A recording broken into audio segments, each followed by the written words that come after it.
Hello, this is Tony Heller from RealClimateScience.com, setting the record straight about climate. Bernie Sanders has a $16 trillion climate plan. He wants to eliminate fossil fuels in the United States by the year 2050.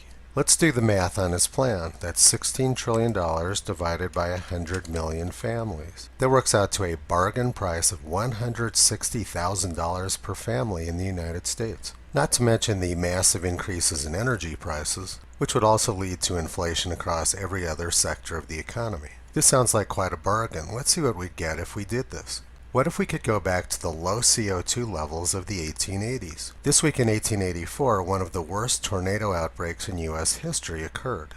Tornadoes were recorded from the upper Midwest down to Texas and into the southeastern United States. There were more than 60 tornadoes and about 1,000 people were killed. But tornadoes were not the only thing going on that week. There was also a massive snowstorm and floods across the country. The floods, Cairo, Illinois. Cairo, February 19th. The river stands 51 feet and 4 inches and is rising. Cincinnati, it's raining hard here and at points above. After falling to 59 feet and 9 inches, the river commenced rising and rose 1/4 inch between 8 and 9 o'clock tonight. Disastrous rain in Southern California. San Francisco, February 19th. Owing to a heavy rain, telegraphic communication has been interrupted with Southern California since Sunday night. Los Angeles dispatches received this evening from Deming and Ogden state that a dam on the Los Angeles River broke Sunday evening, producing the most disastrous flood ever experienced. A terrific tornado, 14 persons reported killed. A fearful storm struck Amberson and Latiga, Alabama this afternoon. Some 14 persons were reported killed. Houses were blown down in large numbers. Other storms, stagecoach passengers lost in Dakota. 3 out of 4 stages due in the Dakotas yesterday have not been heard from, and it's believed that the drivers and passengers perished in the blizzard. A disastrous gale in the Ohio Valley. The worst gale ever known is sweeping this part of the Ohio Valley from end to end, carrying destruction and death with every blast. And remember that the Ohio Valley was also experiencing massive flooding at the same time. Wednesday, February 20th, 1884, Galveston, Texas and vicinity experienced a disastrous tornado on the 12th of February. The river at Cincinnati was still rising on the 12th and danger greatly increased by the undermining of buildings. The situation at Pittsburgh, Wheeling, and all towns in the flooded district was still unimproved on the 12th. February 20th, 1884, a frightful calamity, terrible destruction of life and property by the tornado in Georgia. At Jasper, a number of children are mangled in an overturned building. Thousands of homes wrecked, 2 cyclones at one point, a second deluge.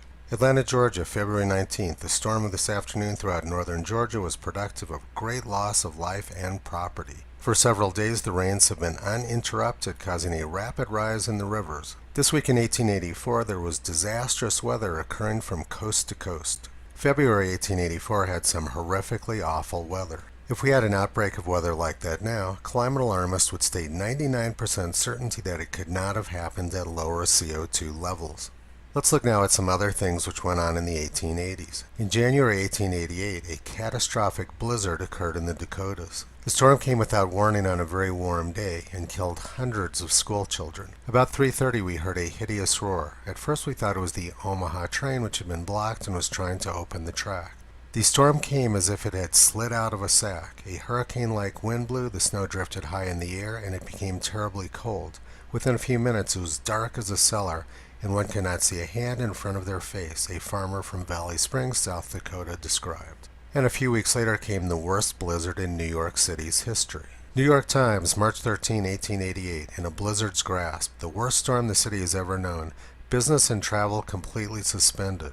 New York, helpless in a tornado of wind and snow which paralyzed all industry, isolated the city from the rest of the country, caused many accidents and great discomfort, and exposed it to many dangers. The New York City subway system was built as a result of this blizzard. So Bernie wants to take us back to the weather of the 1880s, only this time he's not going to let us have fossil fuels. I wonder how well solar panels work buried under 6 feet of snow. But that's not all that was going on in the 1880s. This graph shows the number of U.S. hurricane landfalls by decade going back to the year 1850. The 1880s was the worst decade for hurricanes in the United States. There were 26 hurricane landfalls that decade. U.S. hurricane landfalls have been declining for a century, with the past decade having the fewest number of hurricanes on record. 1886 was the worst hurricane year on record in the United States, with 7 hurricanes making landfall. The city of Indianola, Texas was wiped off the map permanently by one of these hurricanes. Austin Statesman, August 26, 1886. Indianola, latest from the ruined town, the burial of the lost.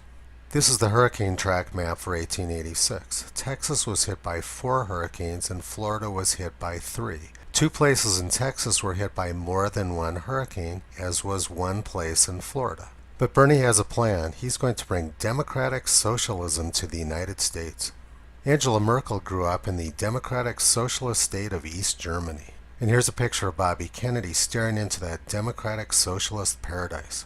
Bernie's going to spend $16 trillion to cut off our energy supply, and he's also going to make university education and healthcare free. Bernie wants to spend trillions of dollars, just like they did in Zimbabwe. Meanwhile, China is building hundreds of new coal-fired power plants. U.S. CO2 emissions have been declining for more than a decade, while China's emissions are skyrocketing. The reality is that there's nothing that Bernie Sanders could do which would have any significant impact on the amount of CO2 in the atmosphere, and certainly not anything he could do to affect the climate. But as president, he might have the ability to destroy our economy and shut down our energy supply. Bernie Sanders is delusional and out of touch with reality, and he's the leading Democratic candidate. We have only 9 months until the election, and we need to make sure that these lunatics are kept out of power. Visit Toto on the web at realclimatescience.com. He's been pulling back the curtain on junk science and propaganda for a long time.